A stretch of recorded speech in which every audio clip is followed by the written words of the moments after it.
I don't know where the clip came from, where we became friends. This was a friendship that I'd been kind of looking for my entire childhood. Anytime I'd met anyone, it never felt like that. She always liked doing work for other people. She always liked helping other people. I could talk to her about anything, really. She was really funny and witty. She was so kind and sassy, and she was just beautiful. Taylor had a normal childhood.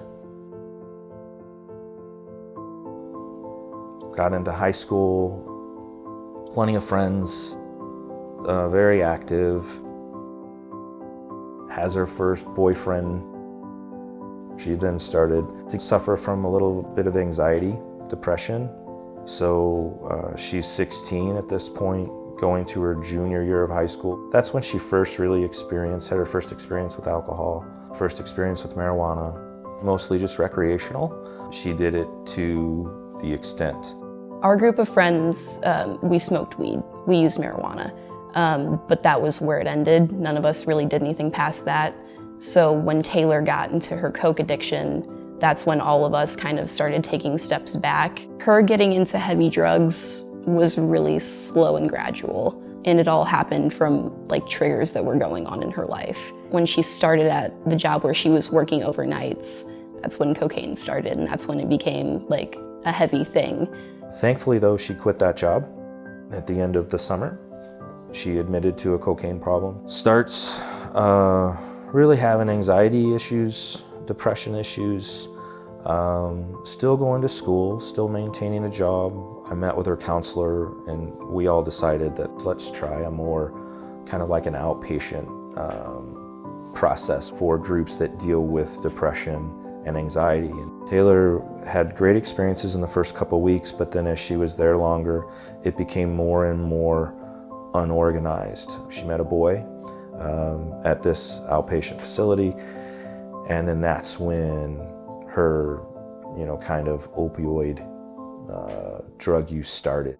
Kids today are given so much information instantaneously that they're not able to manage their emotions, their anxiety that the world around them is producing. They turn to something. It's a white substance. It looks harmless. It's not a gun, right? I don't have to smoke it. I don't have to inject it. And that's what the kids are getting from it.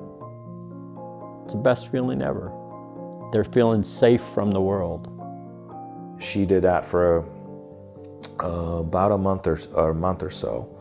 They snort what Taylor thinks is a normal opioid or a prescription drug or whatever.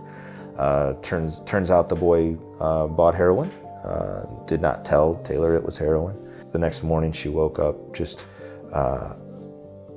aggressively, so physically ill. She didn't know what to do, so she went to the hospital. At that moment she was angry, but then she also had her brain telling her, man, it did really feel good when you took it, so let's do some more. They call them beans. They're basically little pills, little pods of heroin fentanyl mixed. She was up to about 8 a day. And that wasn't even really getting her high, that was just making her not sick. Imagine the worst flu you got last year, times 10. That's what opioid withdrawal feels like. And they have to use every couple of hours to get that safe feeling. So from March of 2018, she was a heroin addict for the most part up until July 1st. I came back from a trip, and that night Todd told me he'd been getting some Facebook messages and was told Taylor may be using heroin. What? Never. And the next day, she was walking out of our house getting ready to go to rehab. I couldn't comprehend it until she told us, I need you to clean out my room. So we're going down there, and I move her bed away from the wall, and there's hundreds of pill capsules on the floor. And it wasn't until that time that I realized she was addicted to heroin. My sister takes her over there, checks her in. She's on a strict regimen, 6 a.m. to 9 p.m. Your day is mapped out for you. She has a rough first few days, but then you're just dealing with the effect of your mind. Your mind is constantly telling you, this isn't gonna work. I already know what works, so you just need to give us that. She's working a lot on herself. A lot of it's self-esteem. A lot of it is thinking better of yourself. She comes home, she's clean 30 plus days. She's starting to reconnect with her sister, with her brothers. She was hanging out with us more and doing stuff with us and trying to make an effort. We all kind of got close, like a good sibling relationship. We would all hang out. We would go like thrift shopping and we would bake cookies, and it was nice. So she got to a point where she was 66 days clean, and she had an old friend that she used to use with kind of call her up out of the blue. Not sure that was a trigger for Taylor, but within 24 hours she had relapsed. I asked if she wanted to go back to rehab. She says no. She goes, I think I have enough, foundation to just continue back with meetings. I tracked her on this app wherever she went. I knew exactly where she was. Reached 30 days sobriety again. I truly thought that when she was 30 days sober that I said, this is it. She's getting back on the right track. She's gonna turn her life around, and she really wanted to. Taylor was clean for over 30 days and outside of rehab, but with addiction, like, those thoughts still come back. The next day, she goes, well, I have a meeting to go to, and then after the meeting, I'm gonna go to my friend's house. She came over and we did face masks and we watched a conspiracy series. I remember she left my house, she left a bag of cookies at my house, and she just said, see you later, and that was the last time I saw her. She was supposed to go to a meeting. She actually went to a drug dealer's house and bought 5 beans. Around 9:05, Taylor texts me. She says, hey, is it okay if I spend the night at Aunt Jennifer's house, which is my sister? She stood in my bedroom and said she relapsed. I relapsed today. I relapsed today. What? You just lied. The way she said it was just like, I went and washed my car today. Later I found out part of the reason was she hadn't even used yet.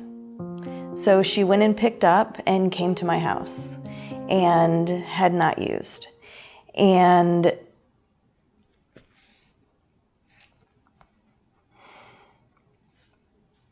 it's one of the most difficult things to live with. Knowing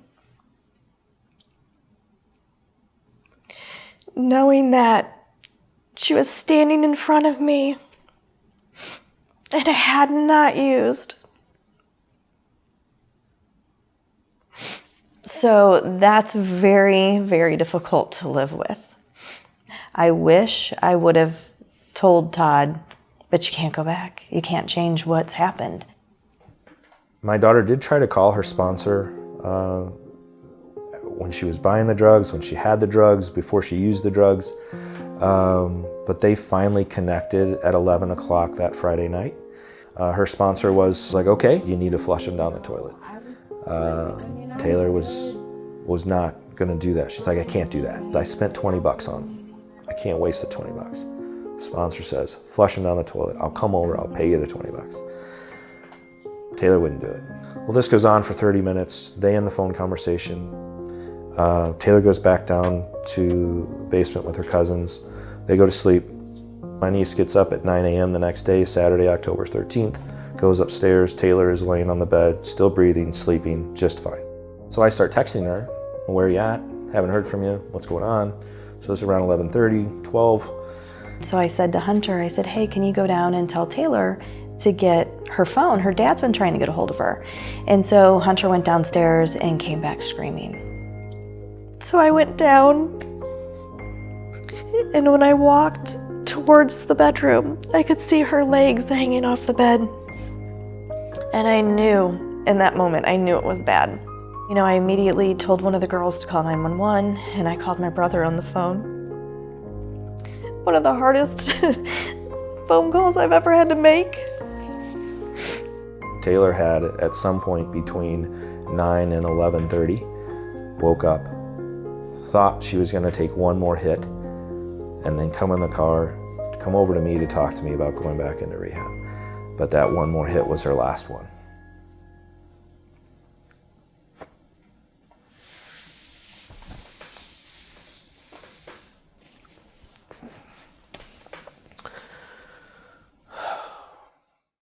All of a sudden, she's not there.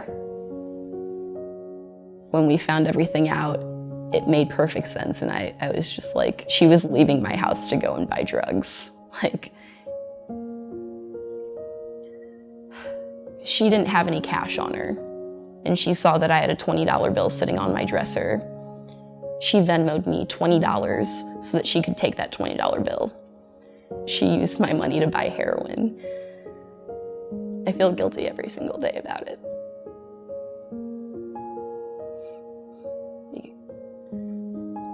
Because I 100% think the biggest regret I'm ever gonna have is letting Taylor leave my house that night. Addiction is a complex,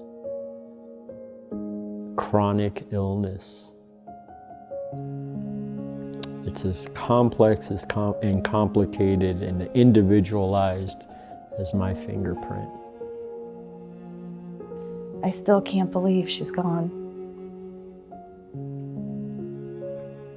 And I think that's why I watch that video, and I just watch it and I try to look at it and see, you know, did I miss something? Is there anything else I could have done differently? But you can't do that. You know, you can't live that way. It's hard every day. And you wake up every day and think today is going to be easier, and it's just not. Still miss her every day.